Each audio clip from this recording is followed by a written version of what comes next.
बुद्ध कहते हैं आप तब तक उस मार्ग पर नहीं चल सकते जब तक आप खुद वह मार्ग नहीं बन जाते। लोग सवाल पूछते हैं कि मेरा मन नहीं लग रहा है, मैं क्या करूं? मैं मन को शांत करना चाहता हूं, एकांत करना चाहता हूं, मन को साधना चाहता हूं, पर मन कहीं लगता ही नहीं, हमेशा भटकता रहता है। एक कहानी के जरिए हम थोड़ा सा इसे समझने की कोशिश करते हैं। एक बार एक गुरु अपने शिष्य को ध्यान साधना सिखा रहे थे। तभी एक शिष्य बोला, हे गुरु, मैं कुछ समझ नहीं पा रहा हूँ, क्या मैं आपसे कुछ पूछ सकता हूँ? गुरु ने कहा, हाँ पूछ सकते हो। शिष्य ने बोला, जब मैं पानी पीता हूँ तो मेरी प्यास बुझ जाती है, या कोई भी पानी पीता है तो उसकी प्यास बुझ जाती है, तो ये ध्यान के संबंध में क्यों नहीं होता?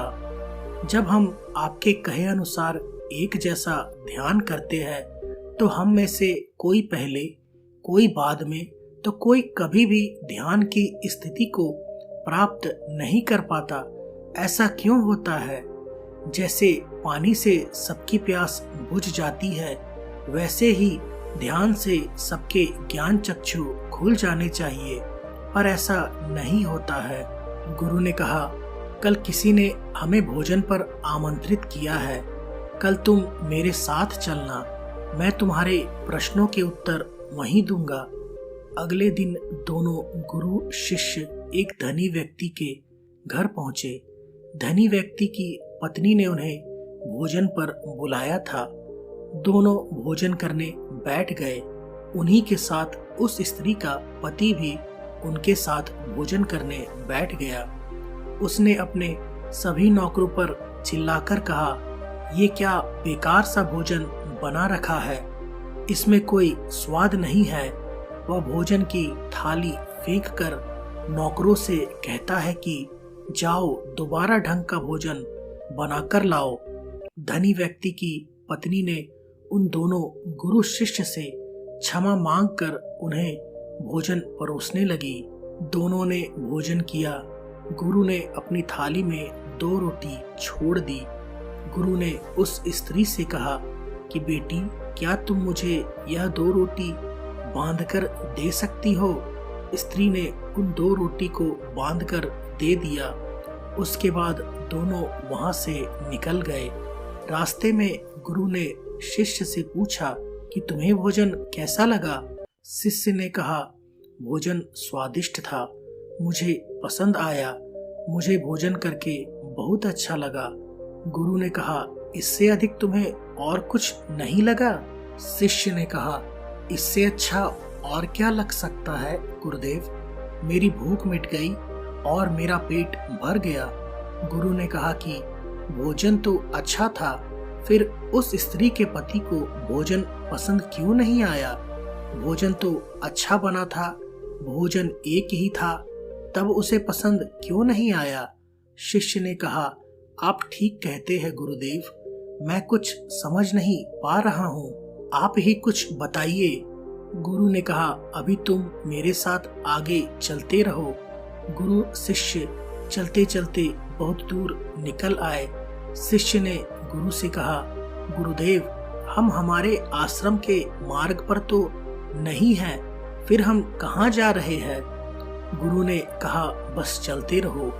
बहुत दूर चलने के बाद एक फटेहाल व्यक्ति गुरु के सामने आ गया और उनके चरणों में गिर गया और बोला, हे परमात्मा, मेरी मदद करो, मैं 3 दिनों से भूखा हूँ, मैंने कुछ नहीं खाया है, आप कृपया कर मुझे कुछ खाने को दे। गुरु ने उस व्यक्ति को एक पेड़ के नीचे बैठाया और उन 2 रोटियों को निकालकर उसे दे दिया जो उस महिला ने उन्हें दिया था। रोटियों को देखते ही उस गरीब व्यक्ति की आंखों में चमक आ गई। उसने तुरंत उन 2 रोटियों को लेकर खा लिया।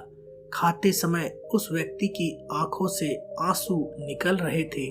वह रो रहा था और खाता जा रहा था और हाथ के इशारे से कह रहा था, जैसे वह किसी अदृश्य शक्ति को कह रहा हो कि तेरा धन्यवाद उस रोटी के लिए। खाने के बाद उसने गुरु को प्रणाम किया और धन्यवाद कहा। गुरु ने उस व्यक्ति से पूछा कि भोजन का स्वाद कैसा था। उसने कहा, स्वाद तो कहीं था ही नहीं, केवल जीवन था, परमात्मा और ईश्वर था। ये दो रोटियां नहीं थी, यह तो साक्षात जीवन था। यह कहकर वह व्यक्ति वहां से चला गया। गुरु ने शिष्य से कहा, देखो भोजन वही था, लेकिन एक व्यक्ति को उसमें स्वाद नहीं आता। तुम्हें इसमें स्वाद आया, तुम्हें भोजन पसंद आता है, लेकिन वहीं इस व्यक्ति को इस भोजन में स्वाद नहीं आता, बल्कि वह इसमें ईश्वर, परमेश्वर और जीवन को देख लेता है। इससे पता चलता है कि व्यक्ति और भोजन के तृप्ति में भी अंतर है। पहले व्यक्ति को इसमें कोई तृप्ति नहीं होती, तुम्हें थोड़ी तृप्ति होती है, और इस व्यक्ति को अनंत तृप्ति होती है। ऐसा ही ध्यान के संबंध में होता है। जिसको जितनी ज्यादा प्यास होती है वह उतनी ही जल्दी मार्ग बना लेता है। उस शिष्य की जिज्ञासा का समाधान हो गया था, उसके प्रश्नों का उत्तर मिल गया था, लेकिन हमें हमारे प्रश्नों का उत्तर नहीं मिला था। प्रश्न था, मन क्यों नहीं लगता? जो लग जाए वह मन नहीं है। मन का स्वभाव ही है भागना। जब हमारे पास कोई चीज अत्यधिक मात्रा में होती है तब मन उससे भागने लगता है। जैसे उस धनी व्यक्ति का मन उस भोजन से भाग रहा था जो उसके लिए आम बात थी। लेकिन जब कोई चीज हमारे पास सीमित मात्रा में होती है और हमें मिल भी जाती है, तब हमारा मन उससे जुड़ा भी रहता है और हम उस चीज की थोड़ी बहुत अहमियत भी रखते हैं। जैसे उस शिष्य का मन जो उस भोजन से थोड़ा बहुत जुड़ा था, तो उसने उस भोजन के स्वाद को भी जाना। लेकिन जब हमें कोई चीज चाहिए होती है और वह हमारे पास नहीं होती, तो हमारा मन उस चीज के लिए बहुत ललायित रहता है। वह हर हाल में उसे पा लेना चाहता है। लेकिन जब कोई चीज प्राणों से जुड़ी हो, जैसे कि वह दो रोटी, और जब बात प्राणों पर आ जाए तब मन गायब हो जाता है। तब आप स्वाद नहीं देखते, भोजन का प्रकार नहीं देखते, तब आपको सिर्फ भोजन चाहिए होता है। तब आप एकाग्र हो जाते हैं। भोजन के लिए जो मिले उसी में आपको आनंद आ जाता है। स्वाद हो ना हो, आपके प्राण अंदर तक उसे स्वीकार कर लेते हैं। और यह तब होता है जब मन नहीं होता। हम हमारे मन को लगाने की बहुत कोशिश करते हैं। कुछ पढ़ाई में लगाने की कोशिश करते हैं, तो कुछ अपने काम में लगाने की कोशिश करते हैं। लेकिन आपने देखा होगा कि मन कहीं नहीं लगता, और यह लग भी नहीं सकता, क्योंकि इसका काम किसी चीज में लगना है ही नहीं, बल्कि इसका काम है आपको भगाना इधर से उधर। एक चीज आपको मिली तो दूसरी चीज पर ले जाना, दूसरी चीज मिली तो तीसरी चीज पर ले जाना। मन संतुष्टि को नहीं जानता है, वह केवल पाना चाहता है। पा लेने के बाद भूल जाना चाहता है। जो मिल गया है उसे छोड़ देने की आदत होती है। जो छूट गया है उसे फिर से पा लेने की आदत मन की होती है।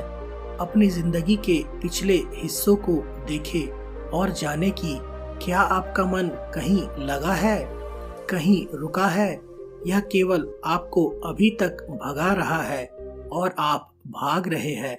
अब सवाल आता है कि अगर मन का काम भागना या भगाना ही है, तो क्या जिंदगी भर हम भागते ही रहेंगे? क्या हम कहीं नहीं रुकेंगे? ध्यान से देखो तो जिंदगी ऐसी ही है। जन्म से लेकर मृत्यु तक इंसान भागता ही रहता है, कभी किसी चीज के पीछे तो कभी दूसरी चीज के पीछे। लेकिन फिर भी कुछ इंसान अपवाद हो जाते हैं, फिर वह रुक जाते हैं और भागना बंद कर देते हैं, तब चीजें उनके पीछे भागती है, वह किसी चीज के पीछे नहीं भागते। इसका सबसे बड़ा उदाहरण गौतम बुद्ध है। हम आम लोग कैसे अपने जीवन में ठहराव ला सकते हैं, कैसे हम अपने जीवन में एकाग्रता ला सकते हैं, कैसे हम अपने जीवन में अपने मन को, अपने आप को नियंत्रित करने से रोक सकते हैं। और इसका एक ही रास्ता है, वह है ध्यान।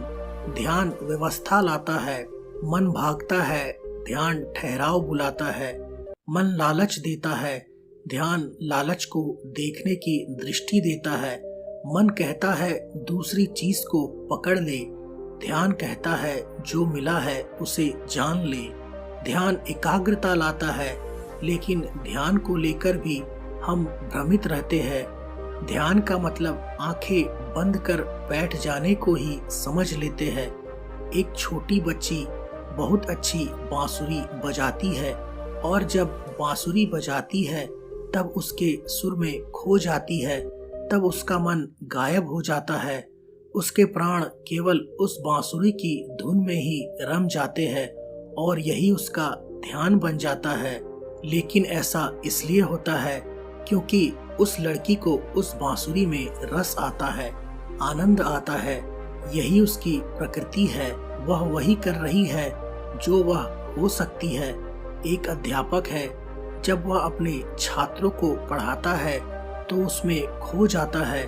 वह अपने प्राणों से उस पढ़ाने का आनंद लेता है, उसमें उसकी रुचि है, यही उसकी प्रकृति है। जब वह पढ़ा रहा होता है तब उसके मन में कोई हलचल नहीं होती। वह तब न भूतकाल की बात सोचता है, न ही भविष्यकाल की। वह केवल वर्तमान के क्षण में ही रहता है, और यही उसका ध्यान है। जो व्यक्ति जो है, अगर वही होने लगे तो उसमें स्वतः से ही ध्यान घटित होने लगता है, वह एकाग्र होने लगता है। लेकिन जब व्यक्ति कुछ होने की कोशिश करता है तो उसका मन हावी होने लगता है, एकाग्रता टूट जाती है, तब हम भागते रहते हैं, सब कुछ पा लेते हैं, तब भी सोचते हैं कि कुछ रह गया है, और ये अधूरापन कभी पूरा नहीं होता। क्योंकि जो आप हो सकते थे, जो आपकी प्रकृति थी, वह आप नहीं हुए, बाकी सब कुछ हो गए। ऐसे ही आप हमेशा अधूरे रह जाते हैं, तब मन कहीं नहीं लगता। मन की प्रकृति ही लगने की नहीं है, और जो लगता है वह एकाग्रता है, वह ध्यान है। और जहाँ आपको एकाग्रता मिल जाए, समझ लेना वही आपके लिए बना है, जिस पर चलकर आप संपूर्ण हो सकते हैं। तो दोस्तों, कैसी लगी आपको यह कहानी कमेंट सेक्शन में ज़रूर बताना, और अगर अच्छी लगे तो सब्सक्राइब करना मत भूलना। तो मिलते हैं अगले किसी कहानी में, तब तक के लिए अपना ख्याल रखें। धन्यवाद।